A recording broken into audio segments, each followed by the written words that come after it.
If you're wondering how to improve your English language and communication skills, I am going to share the most important strategy for doing just that.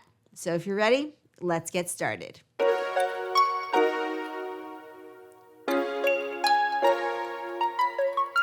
right, so as somebody who has learned multiple languages and as somebody who has taught English as a second language for many, many years, I have found that the most important strategy for improving in a language that you've learned or are learning, and you're now at the intermediate or advanced level of this language, the most important thing that you can do is, are you ready for it? Is to take risks with the language. Okay, so we're going to talk a little bit about what that means. What does it mean to take risks with the language?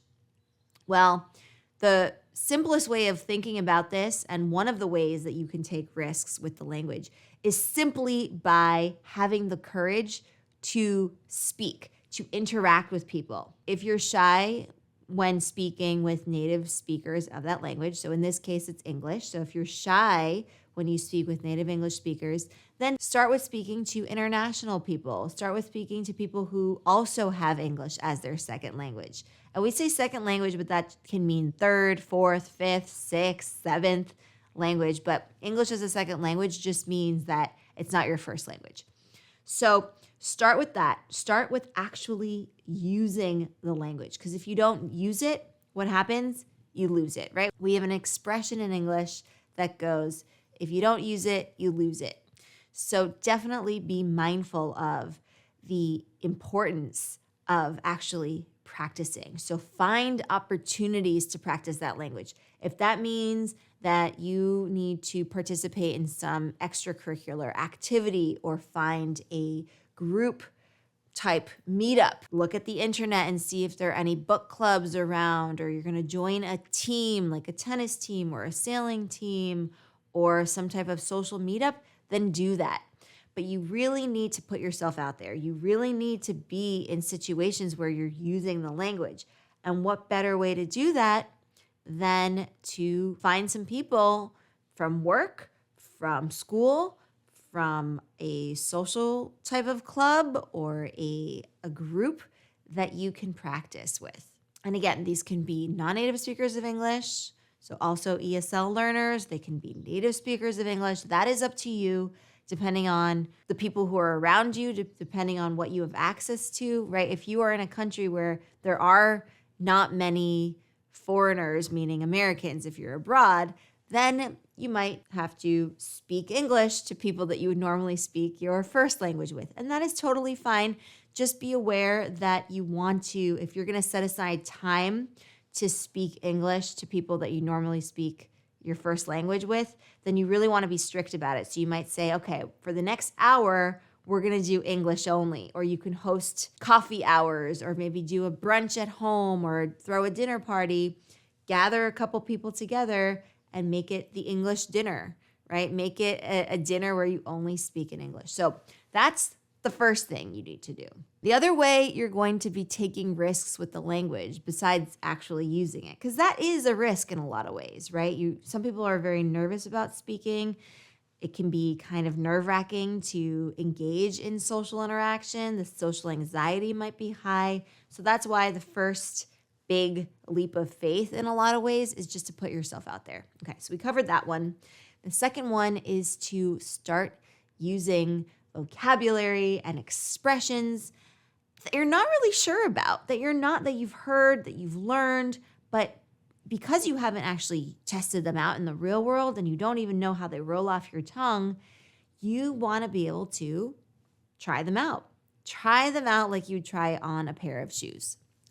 I'm serious. Try out an expression that you learned or that you've heard in the Netflix series that you're watching, but you never actually used it. Try it out. And the best thing about this is that most of the time in the beginning, you're going to get it wrong. And that's okay. That is the point. You want to see, trying it out, what that means and where you are in terms of what you thought that word means and where it is appropriately, in what context it is appropriately going to be in, right? Depending on the register of the language, depending on the context, right? Are you in a professional setting? Are you in a casual setting? And then also, you might have one definition of it, but there might be a few different definitions, and the definition that you know of that word is correct, but in that context, it's not correct. And the only way that you're going to know if it's correct or incorrect is if you try it out. So that's a huge risk in a lot of ways, right? Because again, the social anxiety might be kicking in. You might be nervous to try that expression out or try that word out, but that is going to allow you to use it correctly. And once you've made a point of trying it out and you've gotten feedback from the people that you're interacting with, that is now going to register. You are going to remember that word. You're going to remember that expression. So this is a huge plus. Not only are you getting feedback on language use, is it correct? Is it incorrect? What is the context? Is it the right context? But you're also getting that experience of using the word, and because you've created a connection to it and you remember that there's this whole sort of experience around it, you're going to remember it that much better. So I really encourage you to try to use the new words. And don't forget the old words. Use those too, because remember, as we said, if you don't use it, you lose it. But make it a point of trying out the words that you're a little iffy on, you're not really sure about. Try those out. And the second part to this is also the grammar, right? So try out grammar that you might not be sure about, or you're sure about from just reading your textbooks in English, or you went to ESL classes and you did your homework and you got really good marks and good grades on your grammar tests, but then you're not really sure, do I use past perfect? Do I use past continuous? Do I use present? Do I use present simple? And so trying it out, again, you're going to get that feedback and you're going to see if that's the right tense. Is that the right verb conjugation to use, for example? Or is that the right preposition? What is the collocation? So there are a host of different things that, with the grammar, obviously. And again, you might know grammar really well when you read it and you're writing, but then speaking and using grammar in just when you're having a conversation might be a totally different experience for you. You will never know unless you take the risk, right? And the way you know if you're taking a risk is if you get a little bit of sort of butterflies in your stomach, you feel a little nervous about it, you're not sure, you're wondering if, is this the right thing to say? Is that the right verb tense? And so if that's what you're feeling, you got to go for it. You have to say, I'm going to take a risk with this. And look, you can preface it and frame it by saying, I'm not sure, is this the right verb tense? Or is this the right word if you're talking about vocab terms or expressions?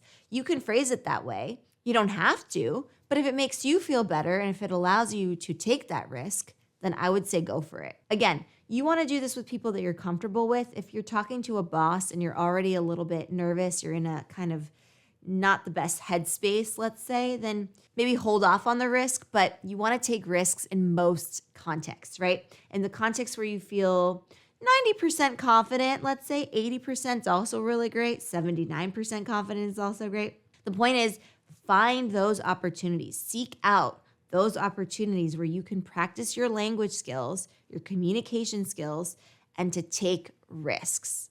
And as you are taking risks, make sure that you have reminded yourself that it is okay to make mistakes. Making mistakes is part of the journey. The only way we're going to get better is if we make mistakes. So don't think of it as failure or a big deal.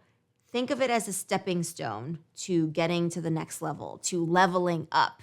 Because if you don't make mistakes, you're going to stay in the same place. So you want to get out of your comfort zone. You want to be in situations where you feel a little bit nervous. You want to be talking to people using terms that you're maybe not very sure about, but you're going to get feedback on.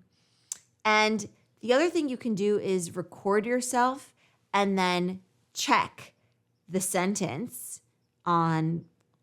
You can even use Google Translate if you want to try to match the sentence that you had top of mind in your own language, and then try and find it in English and see if your grammar is right or if your pronunciation is right. You can get feedback that way as well. Why not? Especially if you don't have access to speaking in English with people, ESL speakers or native English speakers. And if you are in a situation where you just want to try something out first online with Google, that's okay, because you're still taking risks. You're still putting yourself out there.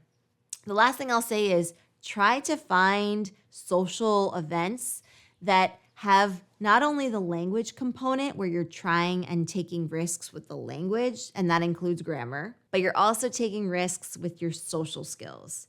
And why is that? Well, the better you get at your social skills, the more confident you're going to be finding those opportunities to speak, finding those opportunities to take risks with the language. But in a lot of ways, what can hold people back from speaking in English? You know, when people say, I'm so nervous to speak in English, I don't feel comfortable speaking in English, what they're really saying is, I'm nervous about any type of conversation, having any type of social interaction. So it's really about, well, I feel nervous talking to people in general, even in their own language. That might be the case, and that is totally fine. It's just important to recognize it so that you can actually move past it. So the first thing you might want to actually address is equipping yourself with social skills and getting rid of that social anxiety. And it might creep up on you every now and then. It might sort of make a little appearance, but you now have the skills, if you work on those skills, the social skills, to say, I'm not going to listen to that negative voice inside my head saying, I have social anxiety, or I'm not, using the right preposition. I'm going to ignore that negative self-talk, and I am going to put myself out there, use the language, and also feel more confident with my social skills. So if you're looking to improve your social skills, then I have just the thing for you. Head on over to Explearning. Explearning.co is the website, and if you type into Google, you'll find Explearning, the YouTube channel, as well as the podcast. And we go through we have hundreds of lessons on how to improve your communication skills and your social skills. So really, when you get those strategies and you start implementing those strategies, you are going to feel so much more confident in your ability to use the language and to speak.